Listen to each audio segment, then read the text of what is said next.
Hello guys, what's up? My name is Shanwin. Today, tara pag-usapan nga natin itong nangyari sa yumaon nating idol na si Ronaldo Valdez. Okay. So yesterday guys, while I was scrolling sa Facebook, nakita ko na less than a minute pa lang na naipopost ni Senyora, no? Na nag-post siya about sa kay Sir Ronaldo Valdez. Parang RIP, something like that. So I immediately search and check kung totoo. Kasi si Lolo Sir, isa siya sa mga naging paborito kong artista kasi very versatile siyang tao. I mean, as an actor. Nung una pa nga, hindi ako naniniwala na anak na siya ni Jano Gibbs eh. Kasi gwapo siya eh. Sorry naman, Jano. Hindi, gwapo siya. Gwapo siya, tapos napakagaling niya sa drama. While si Jano naman, napakagaling naman pagdating naman sa comedy. So sabi ko, wow. Diba normally pagka mag-anak ang artista, kung ano yung galing ng tatay, I mean, kung saan magaling yung tatay, typical na, or expected na rather, na yung anak magaling din doon sa genre na yon, diba? Which is drama. But anyway, pakinggan muna natin guys itong sinasabi ni Showbiz Philippines. Then, papakita ko sa inyo yung medyo kakaibang article about sa pagkamatay nga ni Sir Ronaldo Valdez. Actually, yung pagkamatay niya na sobrang nakakagulat na. Pero yung cause of his death, mas nakakagulat. No? Tara, pakinggan natin. Tunay na dahilan sa pagpanaw ni Ronaldo Valdez. Ipinagluluksa ngayon ng entertainment industry ang pagkawala ng isa sa mga tinitingala at pinakamahusay na aktor ng kanyang henerasyon maging ng kasalukuyan na si Ronaldo Valdez. Malungkot na nakarating ang balitang ito sa pamilya, kaibigan at mga mahal sa buhay ng veteranong aktor noong madaling araw ng December 18. Kinagabihan kasi December 17, nalaman na wala ng buhay ang aktor. Iyon nga lang, maraming kwento ang umiikot sa kanyang pagpanaw. Ang Quezon City Police District kasi ang unang nagbalita sa nakakagulat na impormasyong ito. Hindi pa nga matukoy sa ngayon kung ano ang tunay na dahilan kung bakit sa edad na 76 ay bigla ang pumanaw si Ronaldo Valdez. Mahigit 50 years nagtrabaho si Tito Ron, mas kilalang tawag sa kanya sa showbiz. Sa mundong nagbigay sa kanya ng pagkakakilanlan, maging ng ilang prestihiyosong mga parangal sa larangan ng pag-arte. Hanggang sa ngayon nga ay patuloy ang investigasyon sa naging sanhi ng kanyang pagpanaw. Dahil wala namang nababalita na kahit na anong sakit ang aktor, maliban sa nakita siyang nakasakay sa isang electric scooter nang ito ay dumalo sa premiere night ng A Very Good Girl ni Catherine Bernardo noong September 2023, wala nang iba pang naiulat na karamdaman ang aktor. Doon ka guys magugulat talaga, no? 'Di ba? Actually, isa si Ronaldo Valdez, sabihin na lang natin, at his age, napakalakas pa niya. 'Di ba? Napakalakas pa niya. Actually, meron pa nga ako nakitang isang post na nag-celebrate ng 90th birthday. Si Gloria Romero. Imagine. Malalakas pa tong mga to.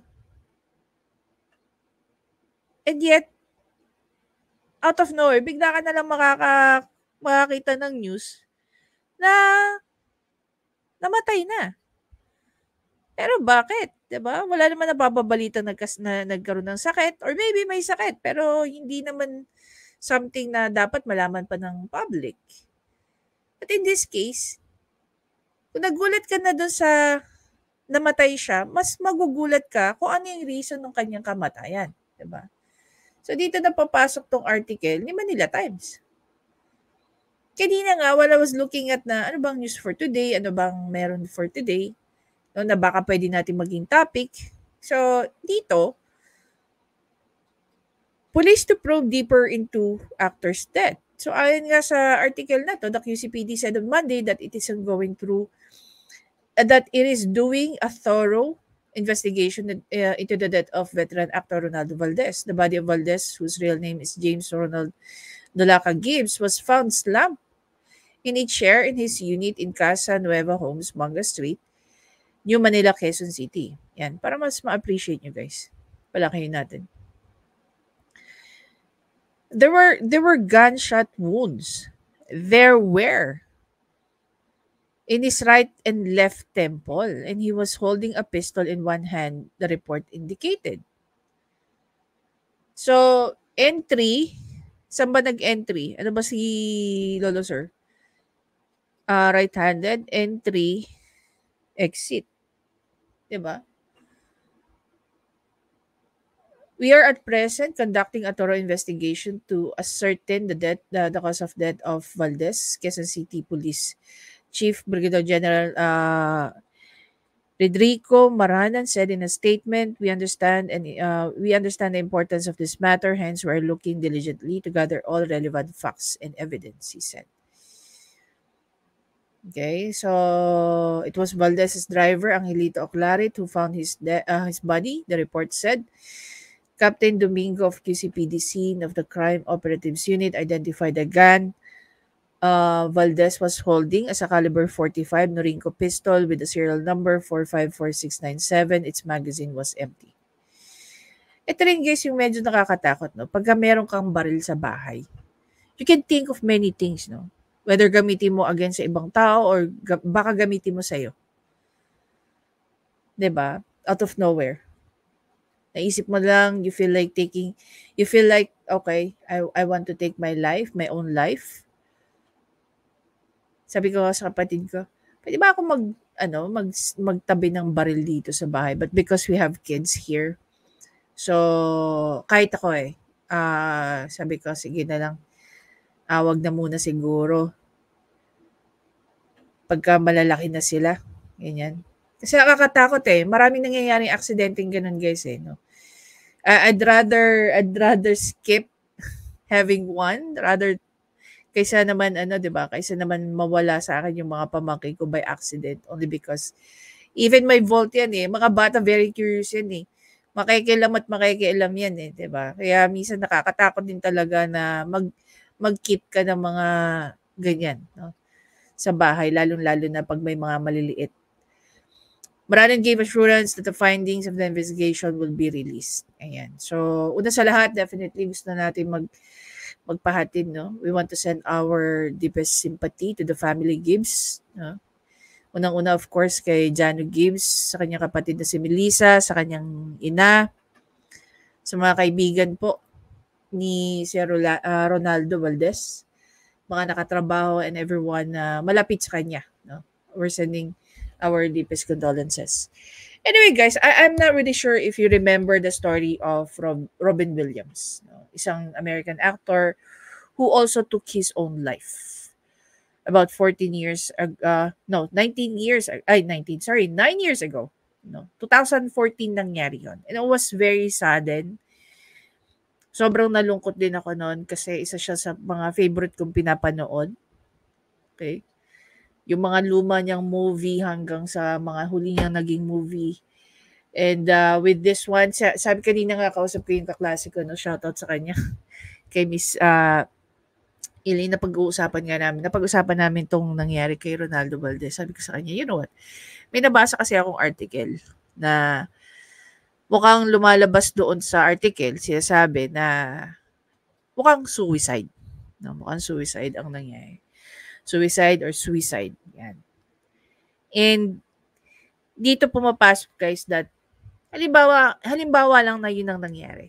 Okay? We don't know the reason kung bakit niya ginawa yan. May mga tao, not particularly this person, no?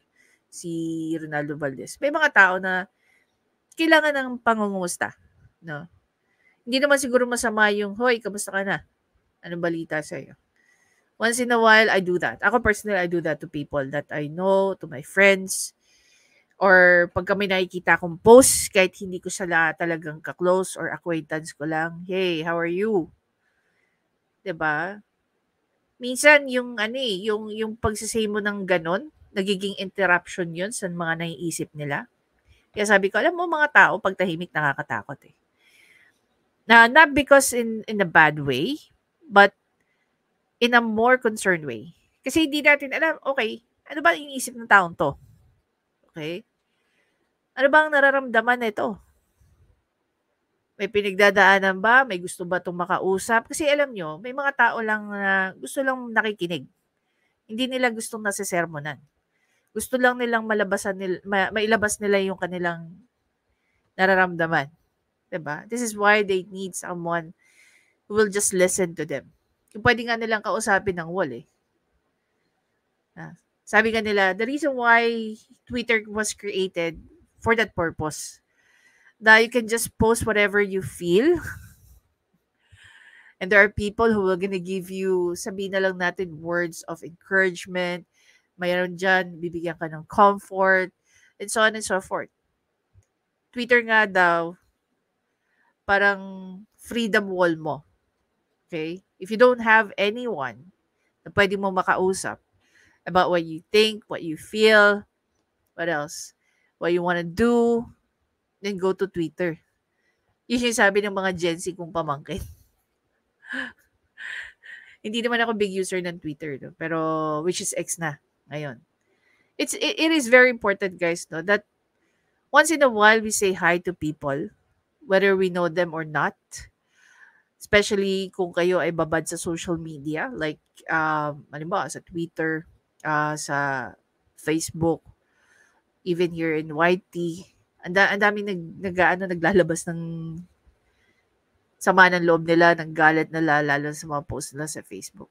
Please, no, feel free to type, hey, kamusta ka? 'Di ba? Malaking bagay yun, eh. Dito naman sa case ni Sir Ronaldo, I hope it is something na I hope it is not suicide. No. Siyempre, hintayin pa natin yung investigation ng QCPD, kung ano talaga yung nangyari, ano yung kanilang naging findings.